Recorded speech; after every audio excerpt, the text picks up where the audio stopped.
27, and the title of that is Paul Sails for Rome. And I think that was where I made the misspelling there and did the other sales. But said Paul was selling the gospel all the way on this trip, and you'll see a little bit of that today. So let's see. We probably need to start with a little background. Where have we been, just so that we can transition to Acts 27. So Paul was arrested in about AD 57. He's finished his third missionary trip. He goes back to Jerusalem. He gets involved with a crowd of people, and he talks about the Gentiles and the resurrection, and that gets him in trouble. He gets arrested in the temple grounds. The Sanhedrin, they don't like his message. They want to do something about it. And then some of the real zealots in the crowd want to murder him. There's a murder plot going on. The Romans decided we can't have this happen on our watch. So they find out that Paul is also a Roman citizen, so they protect him.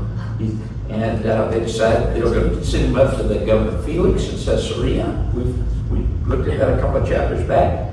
The trial got stalled because Governor Felix, kind of put it off for 2 years. And why did he do that? Because he kept hoping that Paul would give him a bribe, and then he'd let him go. Because Felix didn't really think he needed to be there about the crime he supposedly committed. But he thought, if I keep him there, maybe somebody will offer a bribe to let him go. And that did not happen. So he was there 2 years in Caesarea, and it's only when the next guy comes in to replace Governor Felix, his name was Porcius Festus, he comes in. And then, as you heard last week, Festus and King Agrippa have a little chat, just a little friendly conversation. And King Agrippa says, I'd like to hear what this guy Paul's got to say too, because he had some background about the way. Remember the way. That's what Christianity was all about. The people who were the advocates and the zealots were the way. So the hearings takes place, and it doesn't take too long. I was a little surprised. I thought Festus would have his hands full with a whole bunch of things, but as it turned out, he said, this is number one on the docket. Let's deal with it. And so let's see what happens next. So the crux of the matter, though, was, and I go back to what we talked about a couple of weeks ago, was that in Acts 24, it was where Paul says, it was this one thing I shouted as I stood in that big crowd in the temple area.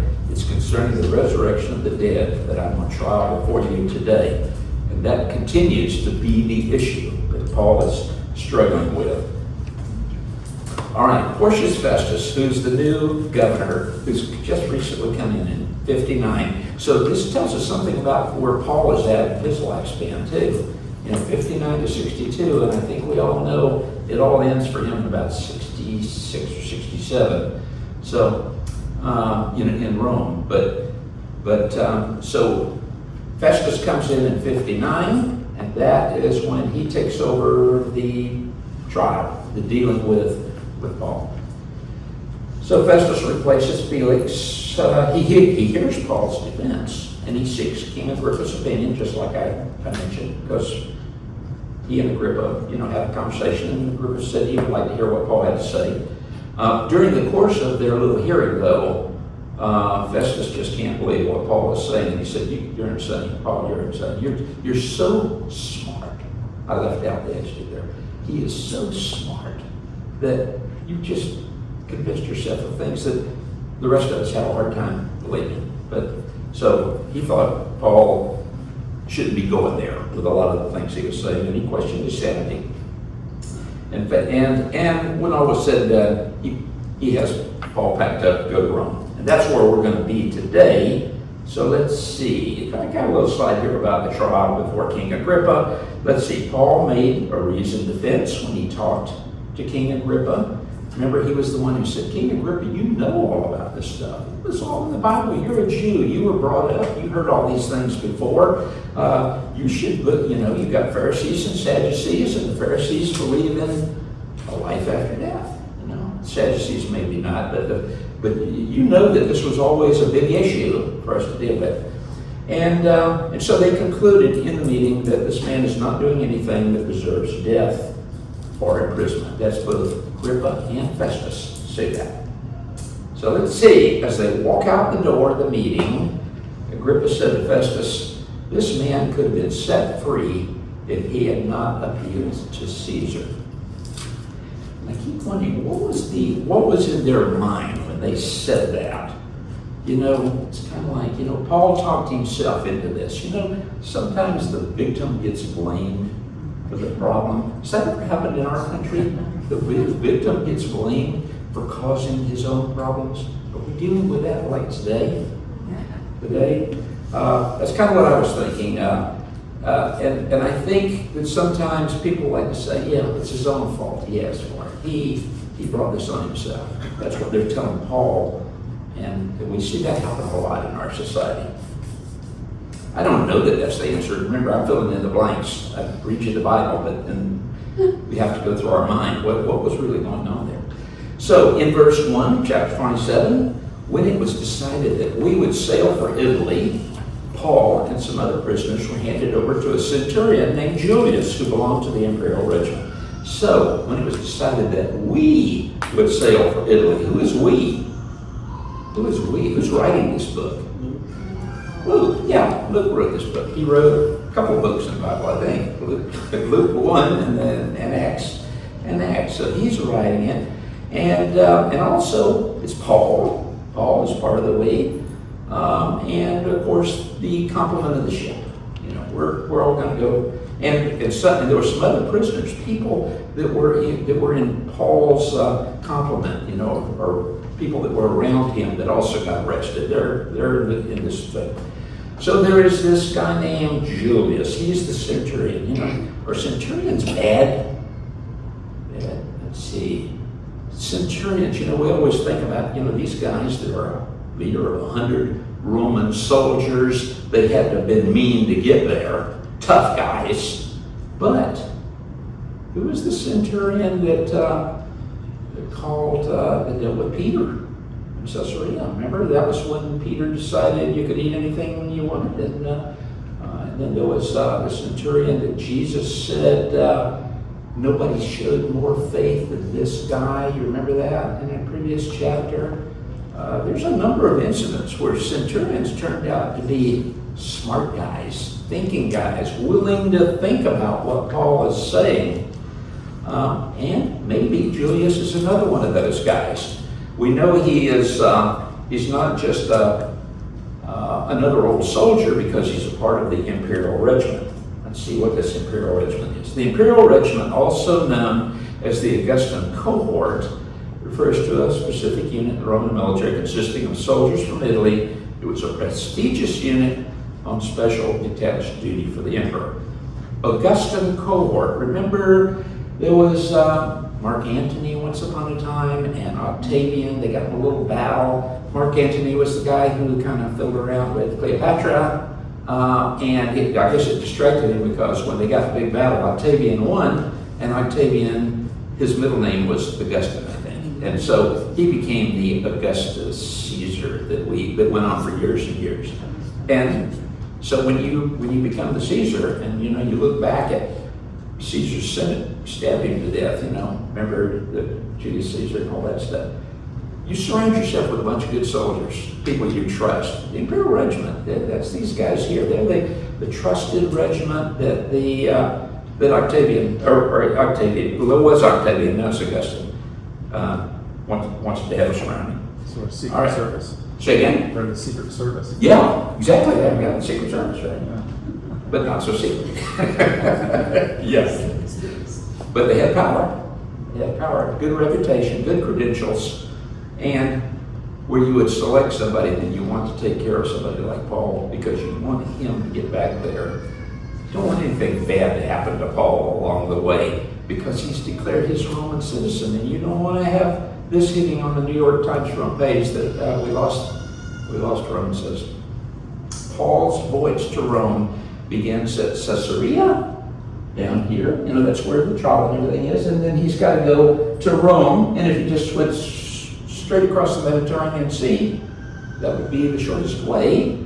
However, they didn't go that way. Okay, so we boarded a ship. It says we, and keep in mind this is the we, Paul, Luke, and the whole party. and whatever number of people that were on the ship. We boarded a ship from Andromitium. And I used this particular slide. I didn't particularly like the picture, but you can see Andromitium on it. I lost my sticker. But if you look, you see it's in big letters up there, up along the coast of Turkey. Andromitium is where that ship came from.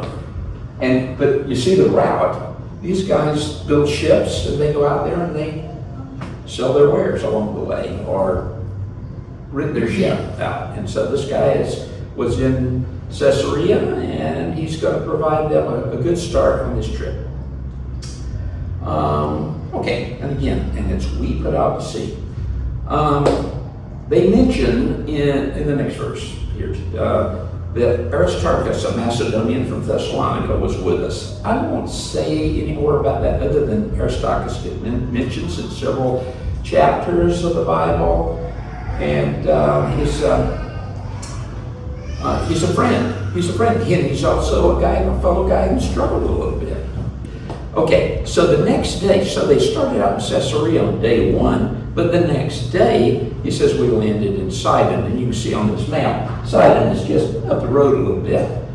Okay, and Julius, the centurion, remember, in kindness to Paul, allowed him to go to his friends so that they might provide for his needs. And I don't know what his needs were, but it could have been everything like toilet paper and all kinds of stuff. Maybe you need, if you're traveling, or it could be, Paul talks through the rest of through some of his books about some problems he had, some health problems, and maybe it was some of that kind of stuff. We don't know. Okay. From there, we put out to sea again and passed to the lee of Cyprus. So, I told you the easy way to go to Rome would be to head out that way, but they didn't. They went around Cyprus, and when they say the lee of Cyprus, they mean the downwind side. Apparently, there's a lot of wind blowing at this time of the year, and it all would be coming from the west. So they're fighting winds, going to be fighting winds. But if they scoot up around this way, they're going around what's called the lee side. I even looked up to see what all that meant. But it means the side that's protected on the island from the wind. So you want to be over here because the wind's coming from that direction, going that way. Now, is that important? I don't know. We'll see. When we had sailed across the open sea off the coast of Cilicia, remember Paul is from Tarsus, and Tarsus is in the province of Cilicia. Tarsus here, Tarsus is there, and you can see on the other map, I did kind of a little extract so that you can see where Cilicia is on the southern side of Turkey, and Tarsus is just a town inside that. Okay, so we sailed across the open sea off the coast of Cilicia and Pamphylia, which is the next province over to the west, and we landed at Myra in Lycia. And that's why I did that little extract there, just so you could see where Lycia was. So it looks like they're heading west.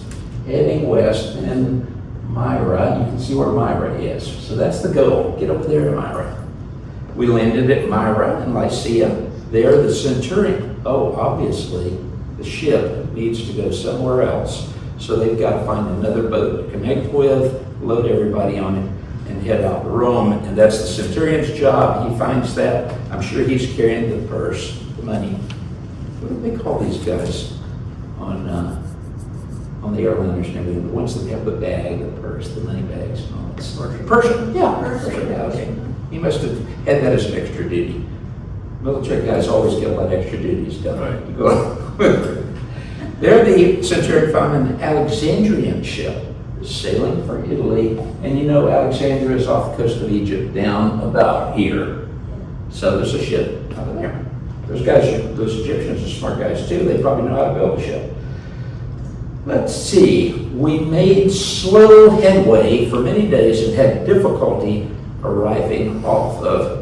See that word that there's C-N-I-D-U-S? If you look at that, they pronounce it different ways, but Cnidus is the way apparently the Greeks do it. Cnidus. When the wind did not allow us to hold our course, because they want to go west, and the wind's coming from the west. It's just like you're heading into the wind all the time. Wouldn't allow us to hold our course. We sailed to the lee of Crete. So they couldn't keep going that way. They had to turn and go south, and they came around the downwind side of Crete. Okay? And opposite the town of Salmon, and Salmon is on there. Okay, we moved along the coast with difficulty and came to a place called Fair Havens. Y'all all know where Fair Havens is? It's next to Home Depot. You go over there?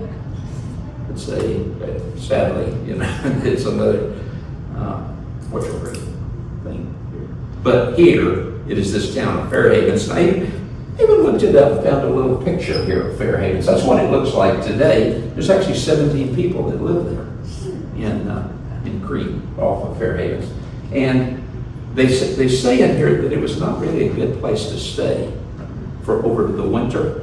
And it's just because it's just not a good place to stay. Now, why would they say that? Well, it's probably hard to get your ships in there and anchor them down and protect them. It probably wasn't a good protected area. And since there were sailors involved, it probably was not a restaurant or a bar, or, all those other things that attract people sometimes. So, let's see what else is. A bad feeling, okay. Much time had been lost doing this because the wind is blowing in their face all the time and they had to divert to the south. He said much time had been lost and sailing had already become dangerous because by now it was after the Day of Atonement. What time of the year is the Day of Atonement? Anybody know? Yom Kippur? Right after Halloween. What? Isn't it right in after Halloween, the first part? Yeah, it's the end of September, 1st of October, first week of October, right in that time frame. And, anybody ever go to like Yellowstone in October? You better have change in the trunk of your car. And you bet things, right around October, things go bad. They go bad in Yellowstone, they go bad there too, out on the water, so the weather changes. So Day of Atonement, the reason they mention it was for no reason other than to kind of let us know about what season we're in. And it's a bad weather season. So Paul warned them, men, I can see that our voyage is going to be disastrous and bring great loss to ship and cargo and to our own lives also. There can be several reasons he made that statement. One could be he's just out there they're fighting the wind all the time. And this doesn't look good. And guess what? With this winter season coming on, it's not going to get better. They're in for some terrible sea stuff out there. And of course, Paul's also praying, and it might be that the Holy Spirit or somebody has whispered in his ear, this is going to be dangerous. Okay? Probably that had something to do with it as well, even though it doesn't say that in Acts. Okay, next slide. But the centurion, instead of listening to Paul, what did Paul say? This is dangerous, probably should take a break. Let's not get out there and put ourselves in danger. It says, but the centurion, instead of listening to what Paul said, followed the advice of the pilot and of the owner of the ship. You know what the pilot is, right? Usually when you go from port to port, they usually get some local guy in to help you guide the ship. That's the pilot, okay? Because he knows the terrain, he knows what's going on. He knows where the rocks are in the underground, where the sand bars are and all that stuff. Since the harbor was unsuitable to winter in, the majority decided that we should sail on, hoping to reach Phoenix and winter there. Phoenix was a harbor in Crete facing both southwest and northwest. So when you're thinking about Phoenix, which is out on the end of Crete, and you're thinking if it can see southwest and northwest, it must be right on the end of Crete. Well, that's not exactly what it is. It's actually a ways back this way from the end of Crete, but the harbor itself is kind of like a moon-shaped thing, half moon kind of thing. And one side of it is facing northwest and one's facing southwest. And that's where Luke gets that information. I wrote in there who's in charge. Obviously, Paul is not in charge. Facts are all you can do is tell people what you think. And what's interesting is that in most cases they listen to Paul. Paul is a commanding figure. He's a prisoner, but people listen to him. And the centurion kind of caters to him a little bit. But he also knows he's got a mission. That mission is get Paul to Rome. We don't want to fiddle around any if we don't have to. Let's see. When a gentle south wind began to blow, the winds are easing up. Maybe we can sit in here. They saw their opportunity. I was telling Norm, you know, as being the pilot and everything, he knows about something called sucker holes. And it didn't apply to him because he was an instrument-rated pilot, but a lot of people are not. They see a little opening in the sky, a little blue sky out there, and you think, you know, I'm not instrument-rated, but if I only slip through that, you know, through that cloud, get above the clouds, it'll all be perfect, and I'll be a happy guy, and I can make the rest of my trip. And then you find out, there is no above the clouds, or something, you know. Or there is, but it's temporary. And then you get in trouble. People get in real trouble when flying that. And it's that same situation here. They see a little break in the wind and they decide, let's go. We'll make it. And so they start heading out, but they're dealing with this thing called a northeaster. It's kind of like a Santa Ana almost, except the Santa Anas are usually warm. But the northeasters, that wind's coming down from the northeast and blowing. And regardless of what you want to do that way, it's going to blow that direction. Now, before they were facing the winds blowing in their face, now they got the winds behind them. So what's going to happen? I mean, kind of behind them in the other direction. So rather than going that way, they're going to go that way, which is down toward the coast of Africa. Okay? Let's see. So they weighed anchor and sailed along the shore of Crete. Before long, a wind of hurricane force called the northeaster swept down from the island, moving on from Fair Havens, where they were at. It was kind of, I think that's where Paul had said, probably should stay there, but they didn't decide not to. Okay. And so they moved on, but they couldn't get to Phoenix because of the way the wind was blowing. The northeaster was making them go south. They needed to go west to get to Phoenix. The ship was caught by the storm, and we could not head into the wind, so we gave way to it, and we were driven along. As we passed to the lee of a small island called Cauda, and I've got that little red thing here. So as you're coming down from Fair Havens, you can see you're doing that. The northeaster is blowing you southwest, so you go around this island called Cauda. And again, okay, it says as we passed to the lee of a small island called Cauda, we were hardly able to make the lifeboat secure, so the men hoisted it aboard. So here's a ship with a lifeboat. And you know, I don't know what's in your mind about how many people are on this ship. Some of you probably read ahead and know, but you know, you think, oh, maybe 20, 30 people, and then you've got a lifeboat that'll hold 20 or 30 people.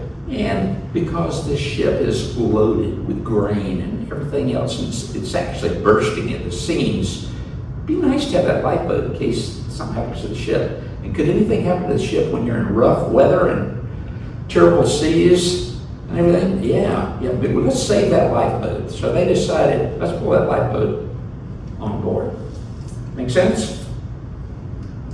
So, fear of the ship's integrity. Then they passed ropes under the ship. Wow, they must have really been worried about the integrity of the ship. They're deciding we better lash this thing together because they're made of wood and tar, and if they're loaded heavy and you're in a violent storm, maybe you need to do everything you can to kind of hold that thing together. They passed ropes under the ship itself to hold it together because they were afraid they would run aground on the sandbars of Syrtis.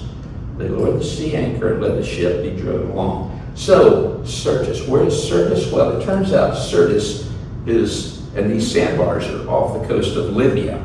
Now, if you've got that northeasterly wind blowing you in this direction, and you were up here, up in this area, and you came around Crete and Cauda, and the wind is blowing you southwest, well, they're thinking, we're going to wind up down here.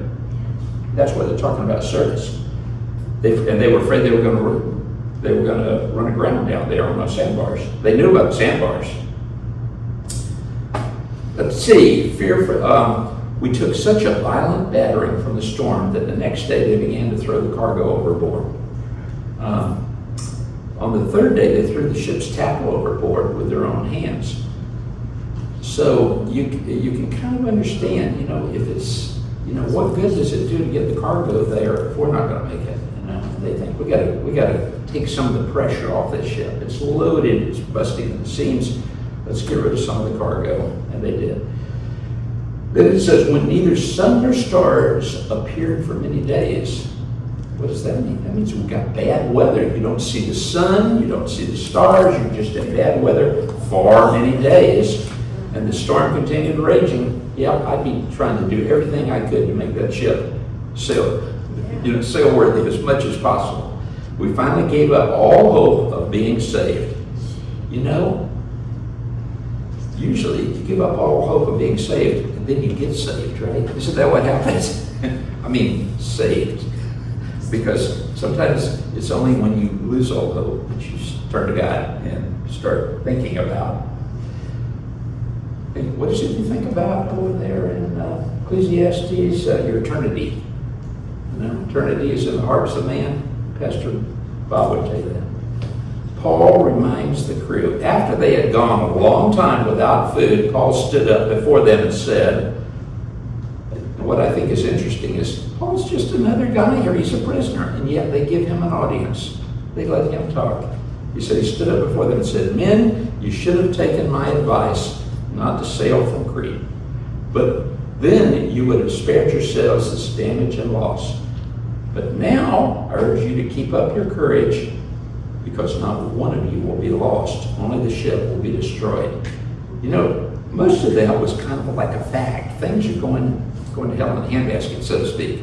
But then all of a sudden, he says something that he could really only know if he was talking to God.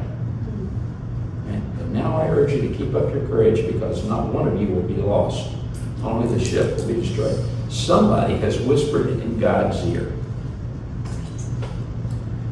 Paul encourages the crew. Last night, and this is verse 23, an angel of the God to whom I belong, and whom I serve, stood beside me and said, do not be afraid, Paul.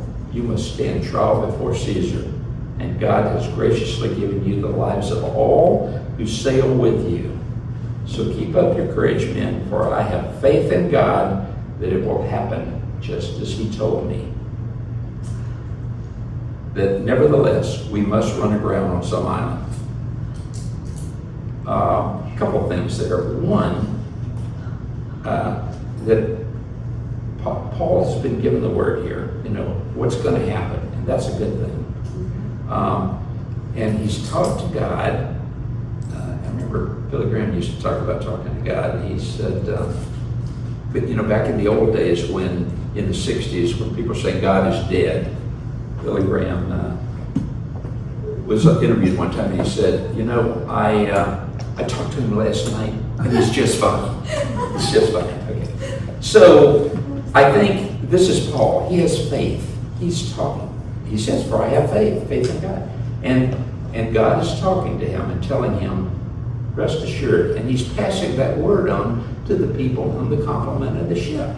He is encouraging them, and probably might even make believers out of some of them, you know, because they're about to die, and they know it. This is bad stuff going on out here on the sea. He's giving them a little hope. So, despite that, sailors, on the 14th night, this is not the 14th night of the total voyage, but the 14th night since all this bad weather started when they were up on Crete. We were still being driven across the Adriatic Sea when about midnight the sailors, since they were approaching land, they took soundings and found that the water was, well, what they're saying is it's getting less and less deep. Okay, for a few verses here. Fearing that we would be dashed against the rocks, they dropped 4 anchors from the stern and prayed for daylight. Because what they're worried about is if they get near land, is it rocky land? You know, we got a few places along the beach here you don't really want to cruise into or swim into. And I mean, there are some good beaches some places, but they didn't know what they were going to see. They were hoping there'd be some daylight and they could see what it was going to look like. And if it was rocks, wow, man, let's slow this down. We don't want to be charging in there too quick, hit a rock, or the whole ship will break apart because it's vulnerable already. Let me think about this. Okay. So the sailors, in an attempt to escape from the ship, the sailors led the lifeboat down into the sea, pretending they were going to lower some anchors from the bow. So it looks like the crew is going to leave the ship. And you know, if you got a ship that, you know, has all these sails and everything else, you need an expert there to run this thing. I mean, you ever been on a sailboat? people that own it and everything say, sorry, see, I'm leaving. Y'all have fun, have a blast. That would be scary, especially when that sail and that man's just swinging around. You're wondering, how do I move this thing? It's all kind of tricky anyhow, right? Pretending, okay. So these guys are going to hop in the little boat, and what's going to happen when they do? They're going to leave the ship, and maybe they'll live because the lifeboat might survive because it's not under the stress of all of that grain and everything else that's down in the hold. Then Paul said to the centurion and the soldiers, unless these men stay with the ship, you cannot be saved. And I think I just explained why. You need a crew that knows how to run the ship. And if you don't, there's going to be a disaster. So the sailors cut the ropes. So the soldiers, not the sailors, but the soldiers cut the ropes that held the lifeboat and let it drift away. Okay. That's right. Get rid of that lifeboat. So nobody is leaving this ship. We're all going to be on the ship. We're going to ride this out to the end. Just before dawn, Paul urged them all to eat. For the last 14 days, he said, you've been in constant suspense, gone without food, you haven't eaten anything. I urge you to take some food. You need it to survive. Not one of you will lose a single hair on your head. After he said this, he took some bread and gave thanks to God in front of them all. They had a little communion service. This is essentially what I read into that. Then he broke it and began to eat. They were all encouraged and ate some food themselves. You think, were they encouraged by the food or were they encouraged by Paul's words? You think about it. I think it's Paul was just one of those guys, maybe like a Charlie Kirk guy. You know, he could motivate people, get them excited about what's going on. Many lives are vulnerable. Altogether, there were 276 of us on board. Finally, they tell us how many people are here. You know, the little lifeboat that would hold 20 people. If those guys had gone, that would have left 256 people there on the ship without knowing how to do anything. So there's a lot of folks there. And when you got rid of the lifeboat, it said, we're just all going to stay together to ride this out.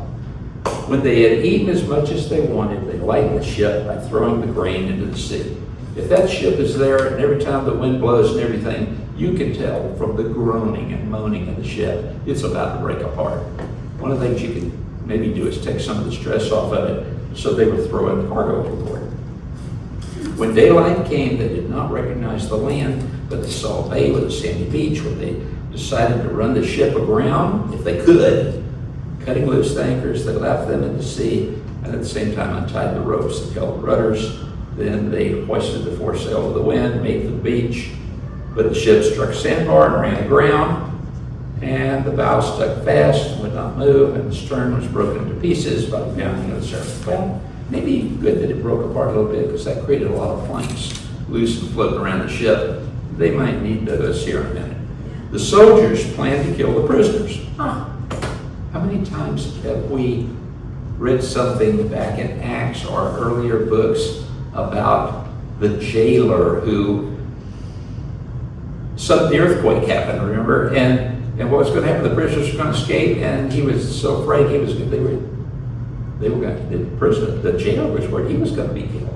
So the way you keep the prisoners from escaping is kill them all. The soldiers probably thought about that they had a duty. Don't let these guys escape. But what happened? But the centurion wanted to spare Paul's life, okay, and kept them from carrying out their plan. He ordered those who could swim to jump overboard first and get to land. The rest were to get there on planks or other pieces of the ship. In this way, everyone reached land safely. And so here's the big picture. You started in Caesarea, you kind of headed west, you're fighting the wind, you went around Crete, you kind of wound up, and now we've hit a beach over there, and the beach is at Malta. They don't say Malta in this chapter, but you're going to get it in the next chapter. Bob Harvey, okay, is going to come in next week. So the story ends with the shipwreck on the island of Malta. Bob Harvey will tell us more about that next week when we look at Acts 28. How many chapters are there in Acts? 28. That's going to be the end. What are we going to do after that? I think either Bob Harvey or I better call Sonny and see what's on the plan, or is he going to let us make up something? Or, one of the things you might want to do, I'm not sure that it will be accepted, but if you had an idea about something you really wanted to study, you could probably get that on the table here sometime next week, and then when we do call Sonny, because he might be grasping for where do we go from here? Knowing Sonny's probably got 3 or 4 plans already in I his. think you have no worries. Yeah. As long as he's coming back, as long as he feels good enough and he comes back. So, do we want to have a little song? I know we're right at 12 o'clock now. Do we want to do a little song? Yeah. Lord's blessing. He chases and faces His will to make known.